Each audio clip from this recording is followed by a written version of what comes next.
Welcome back to the channel, guys. My name is Gene Edwards. You're watching Loop for February the 20th, 2022. Those of you who live in Canada, happy Family Day. Hopefully you're enjoying some time with your family today. How we all feeling after last night? Yeah, that was, I look back at my video and you know what? I think I was a little bit softer than I should have been because realistically, that was also their fourth loss in a row.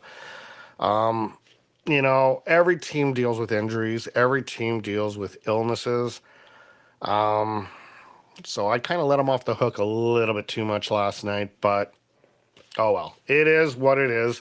And the reason why I say that is I've watched all the other YouTubers just going on a wild rant about the game last night. So I kind of felt a little bit like, maybe I should have been a little bit more tougher on them.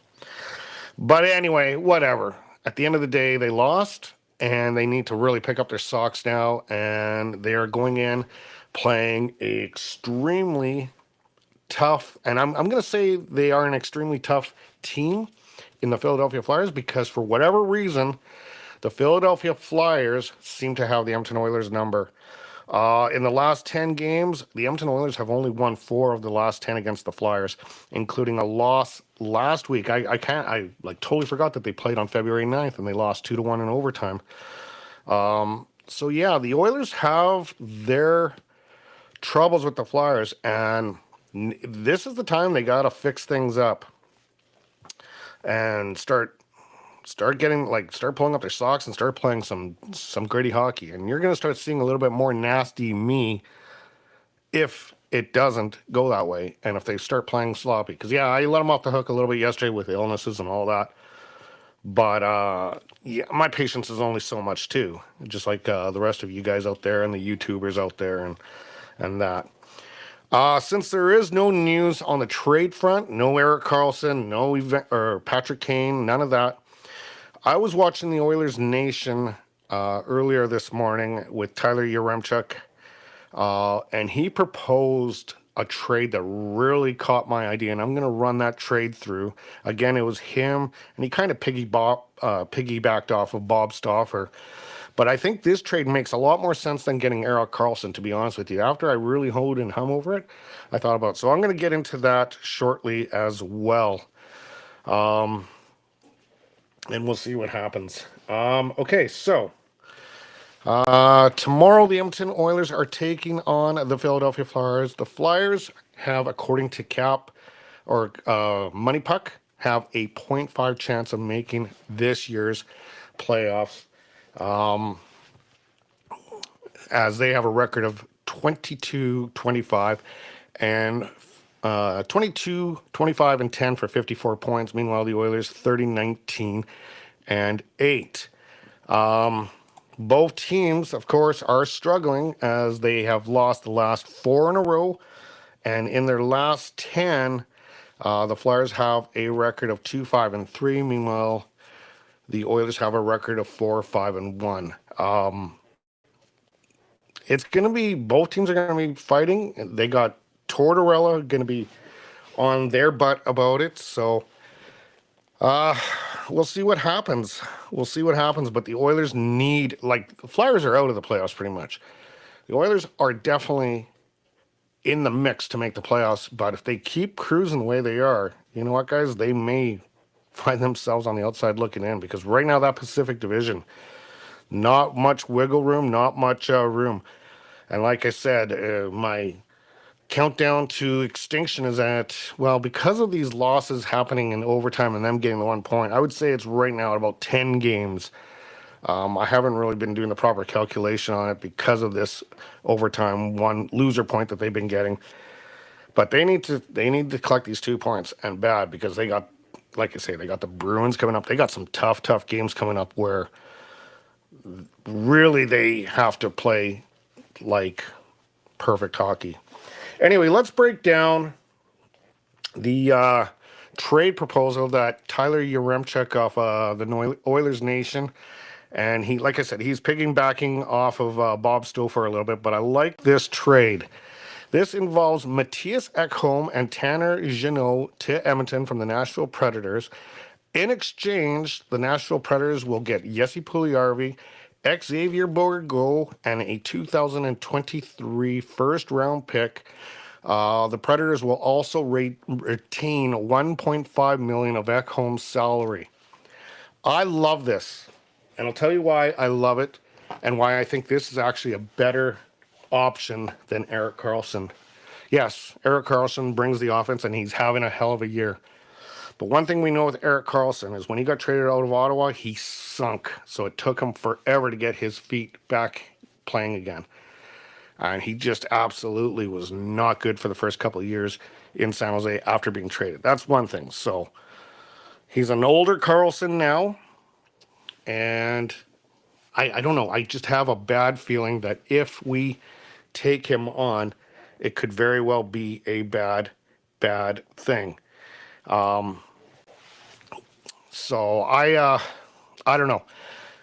I would rather see this trade because the problem with the Edmonton Oilers right now is keeping the puck out of the net. It's not getting the puck in the net at all. It's keeping the puck out of the net. This, I think, would give them some size because EKHOLM's a pretty big D, man. So is Jeannot. Jeannot's a bit of a scrapper. We saw that the last time they played. There would be some size because we know what size has done for the Oilers, okay? Prior to all these guys getting sick and that, you had Desharnais in the lineup. You had Kane. You had, who else? Who else am I thinking? Anyway, you had some big bodies playing, okay? When the big bodies are playing, they seem to do well because it gives that little bit of balance.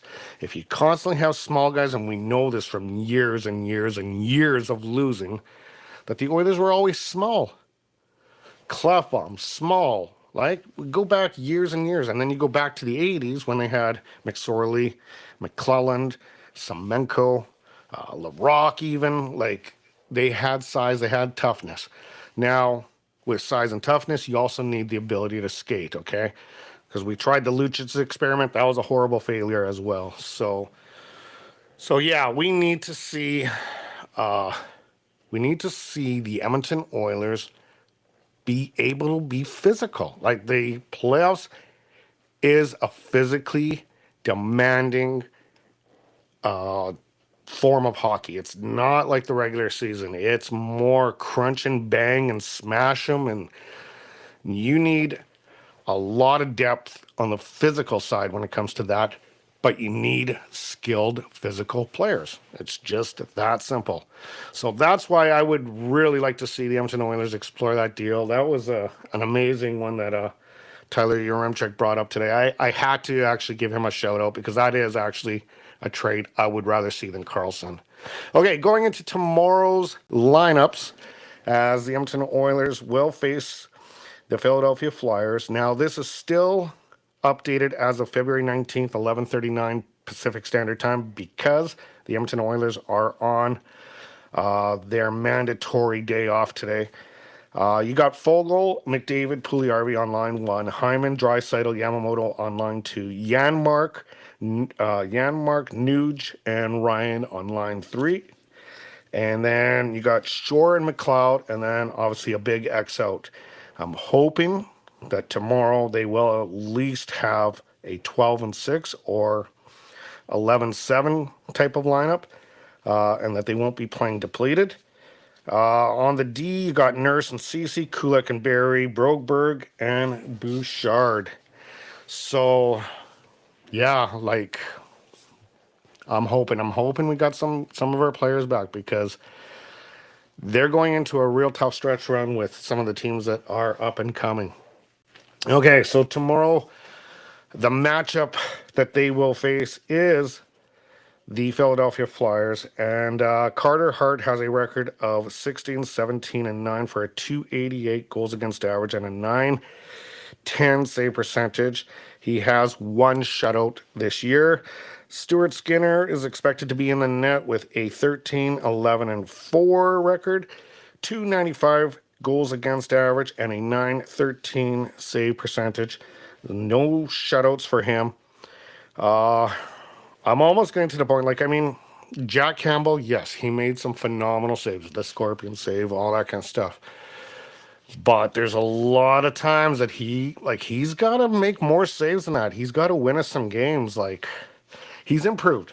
I'm not going to say that he hasn't improved, but because he was so low down at the beginning of the season, that improvement is just getting him to mediocre surface rating now. We need him to be solid. We have him for so many more years, so either that or we're going to have to ride Stuart Skinner the whole contract through, and that would definitely suck because we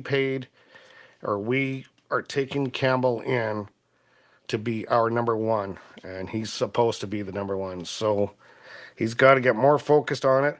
I do like a lot of things, though, that was coming out of his game is he was positionally a little bit more subtle. He wasn't so sporadic for a lot of it, other than the scorpion kick. So we'll see. But a lot of it lies on him and our defense altogether. And this is why I say that trade with EKHOLM would be awesome.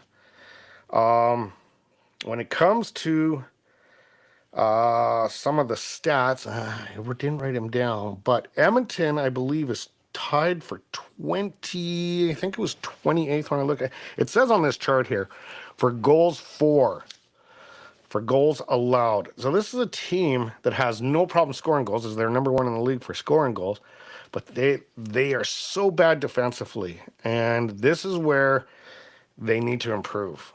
And okay, you bring in Erik Karlsson, you're just jamming up the goals even more. We don't need to improve on goals so much. We need some good, strong D-man, and that's why I'd rather actually, when I come to think about it, I'd rather see Ken Holland go for that trade, and it's not going to cost us as much as Karlsson's going to cost us. Because you got to think what Toronto did here by getting O'Reilly, and then the year before, who did they get? He's on Boston. I can't think of it. But they've given up so many first-round picks that Toronto, going forward after this year, is going to have some troubles keeping that team built together. I believe they only have 2 picks in the next draft, or in the 24 draft, I think it is. So you don't want to hurt your future so much, but you also got to understand that the future is now. McDavid is in his prime. Draisaitl's in his prime. So it's a tough one. I'll understand it no matter what he does and how he goes about it, but I would really like to see potentially that trade with Nashville go to fruition. I think that would be great. And yeah. So anyway, guys, just a reminder, on March 15th is the deadline for my Grant Fear giveaway. Just hit that QR code there, and it will take you to the episode of where I filmed that episode. All you have to type in is Fear 3103, I believe it is, and you are automatically entered in that draw. Other than that, guys, we will see you tomorrow night live. We need a win, man. We need a win bad, and we'll see what happens.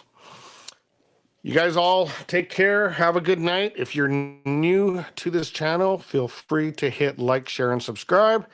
As for the rest of you, as always, stay healthy, stay happy, stay hydrated. We will talk soon.